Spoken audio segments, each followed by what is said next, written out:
Biológicas. 1. Constitución de las membranas biológicas. Transporte a través de la membrana plasmática. Introducción. Las membranas plasmáticas constituyen el límite externo de las células, suponiendo que éstas no tuviesen pared celular, y constituyen también el límite externo de las organelas celulares, RL, REC, complejo de Golgi, etc. Las células con pared celular, como las bacterianas, vegetales y fúngicas, tienen desde el citosol al exterior en este orden: citosol, membrana plasmática, pared celular.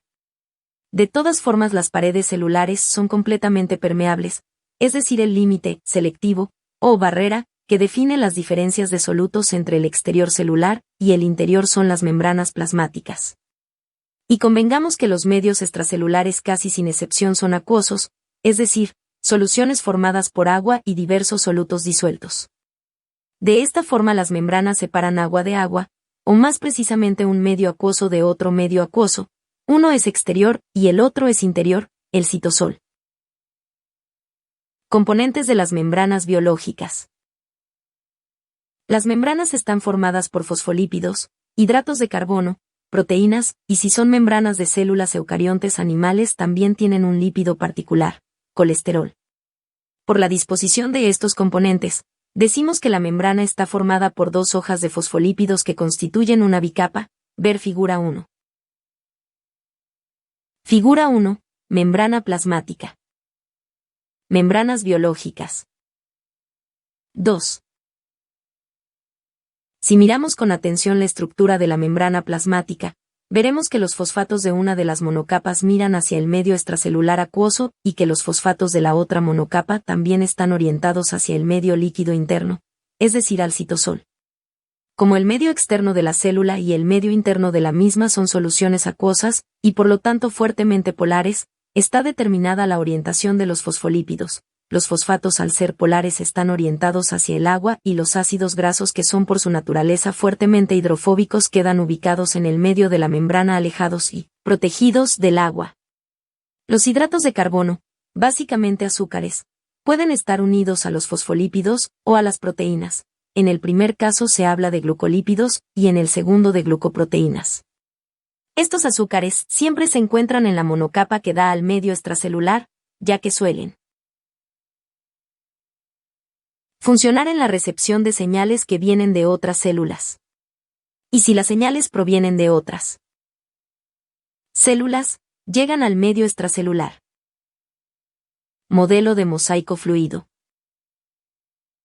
Estos constituyentes de las membranas, fosfolípidos, glucolípidos, glucoproteínas, tienen la posibilidad de moverse dentro de la membrana, ya sea que roten sobre su eje, que se desplacen lateralmente dentro de su monocapa o muy raras veces que puedan pasar de su monocapa a la otra.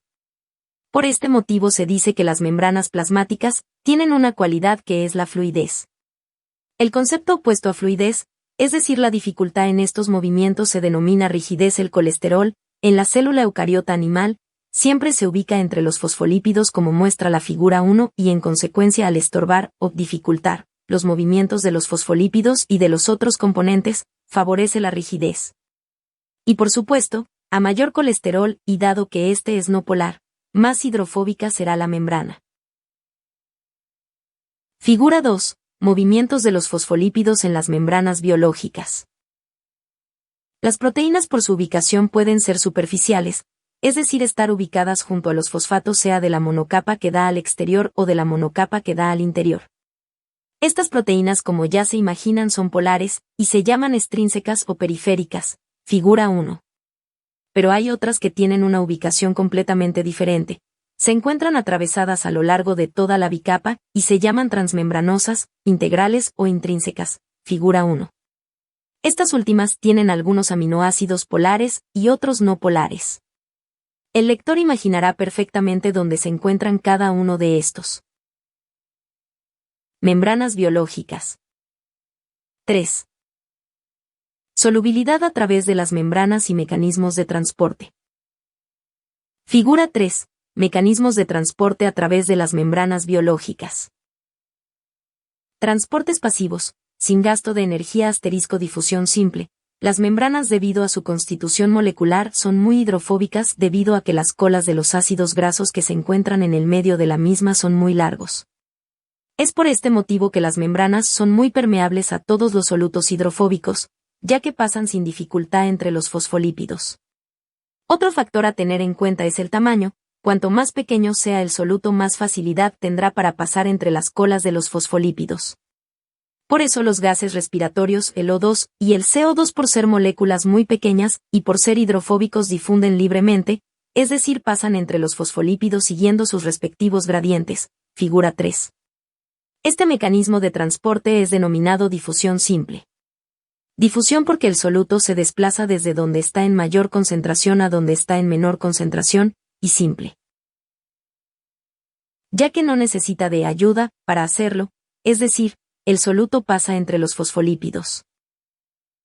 La difusión simple es siempre un proceso pasivo, como cualquier difusión, ya que la célula no gasta energía para mover al soluto. El movimiento de este se debe a que es empujado por el gradiente. El agua, que por ser polar uno pensaría que no puede pasar, difunde libremente debido a que el tamaño de la molécula es tan chico que se filtra entre los fosfolípidos. Siempre lo hace a favor de su gradiente, es decir, difusión del agua, que es lo que se denomina ósmosis. Aquellas células que requieren un gran flujo de agua que supera la cantidad que puede pasar por ósmosis cuentan con canales especiales por donde pasa el agua que se llaman acuaporinas. Consecuencias de la ósmosis. Como ya establecimos en la introducción, la membrana plasmática separa dos soluciones acuosas, la solución extracelular, medio extracelular, y el citosol, cada una de ellas con diferentes concentraciones de soluto.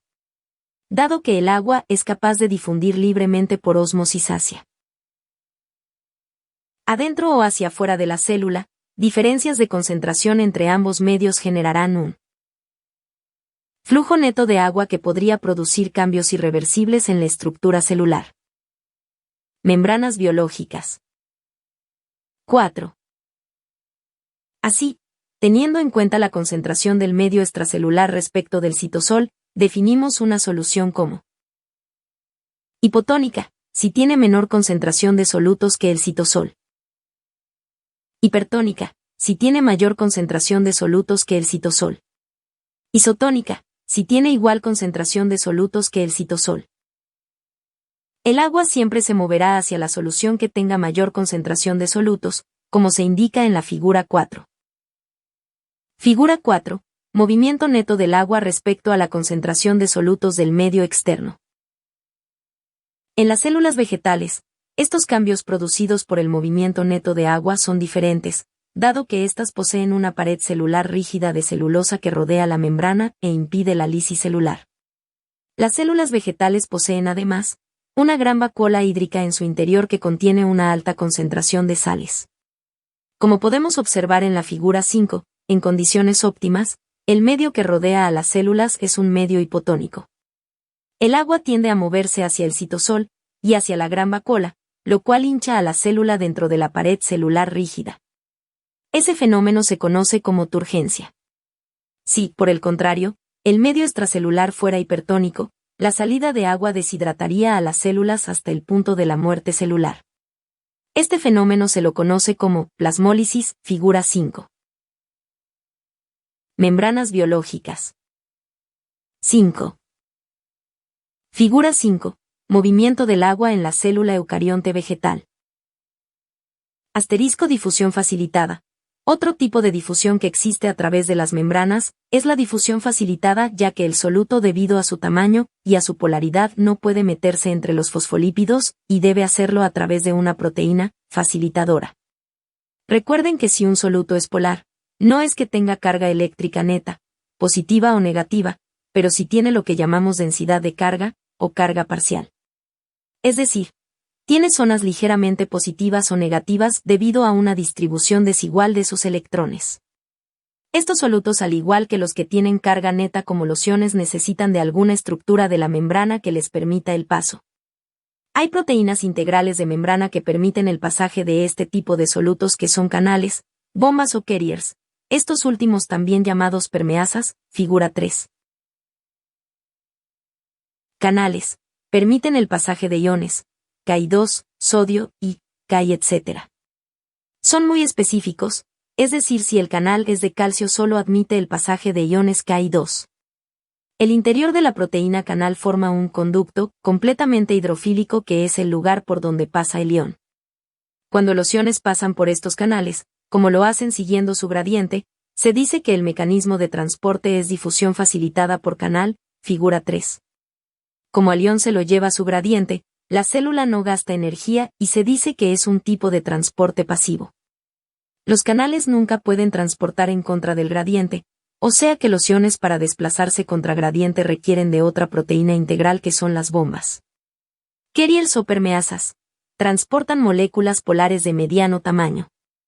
Estos solutos como los azúcares, monosacáridos, disacáridos, algunos aminoácidos etc. tienen muchos más átomos que él. Agua, y no hablemos si los comparamos con los iones que están formados por un solo elemento. Membranas biológicas. 6. Estos solutos, debido a su polaridad y tamaño, no pueden atravesar el interior de la bicapa salvo que lo permitan estas proteínas integrales llamadas carriers. Al igual que los canales y las bombas, estas proteínas son muy específicas ya que reconocen un tipo particular de soluto. Los carriers pueden transportar a favor del gradiente, en este caso el mecanismo de transporte se llama difusión facilitada por carrier, figura 3. En la difusión facilitada por carrier estos transportadores transportan un solo tipo de soluto, por eso se llaman uniportadores, y al sistema se lo denomina uniporte, figura 6. Transportes activos, con gasto de energía asterisco por proteínas. Carriers, por otro lado, cuando los carriers o permeasas transportan contra el gradiente, lo denominamos transporte activo por carriers. Estos carriers no utilizan energía proveniente del ATP en forma directa, como hacen las bombas, entonces, ¿de dónde sacan la energía para hacerlo?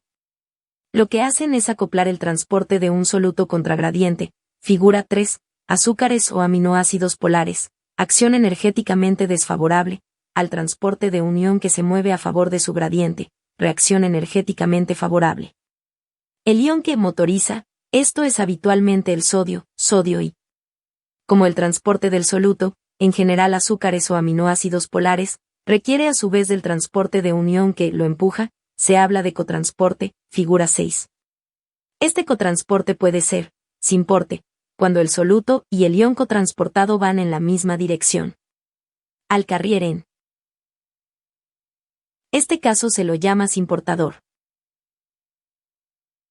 Antiporte, cuando el soluto y el ion cotransportados van en direcciones opuestas. En este caso el carrier se llama antiportador. Figura 6. Clasificación del transporte según el sentido en el que se transportan las moléculas, independientemente de si es activo o pasivo. Membranas biológicas. 7.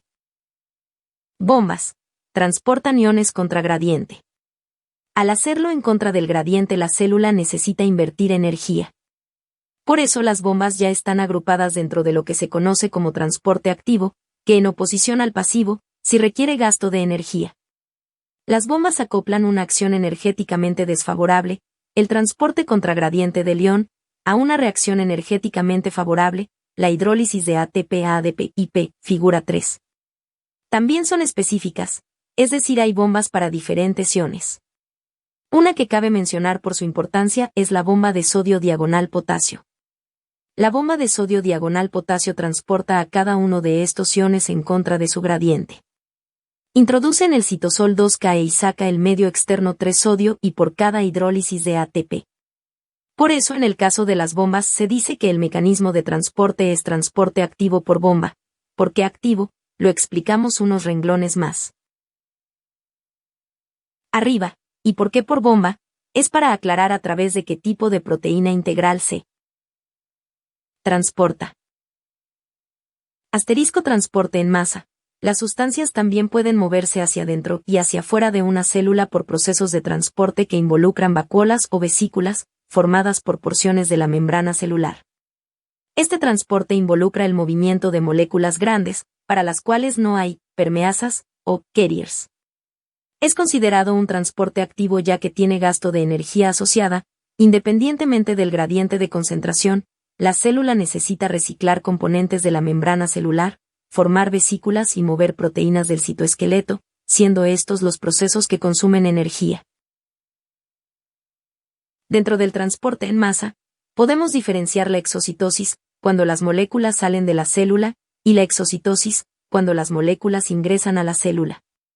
Existen, además, 3 formas de endocitosis: la fagocitosis, en la cual las partículas sólidas son incorporadas a la célula, la pinocitosis, en la cual son incorporados líquidos, y la endocitosis mediada por receptor, en la cual las moléculas o iones que serán transportados al interior de las células están acoplados a receptores específicos de la membrana celular.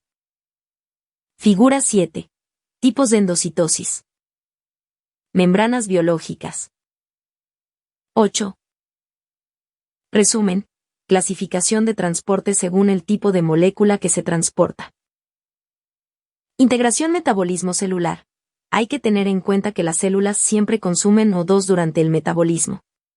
Esto sucede en las mitocondrias, que es en donde se quema el combustible. Este proceso libera gran cantidad de energía que se va utilizando en las diferentes actividades celulares, agua y un desecho tóxico, CO2. Por lo tanto, las células tienen una baja concentración de O2 citoplasmático, debido a que todo este gas continuamente es gastado, y una elevada concentración de CO2 dado que este último se genera continuamente. Por estas razones el gradiente de O2 va siempre del medio extracelular al citosol, y el de CO2 va en el sentido opuesto. Debido a la acción de la bomba de sodio-potasio y en términos generales, el sodio extracelular siempre está en mayor concentración que el citoplasmático, y al revés, el potasio citoplasmático siempre es superior al del medio extracelular.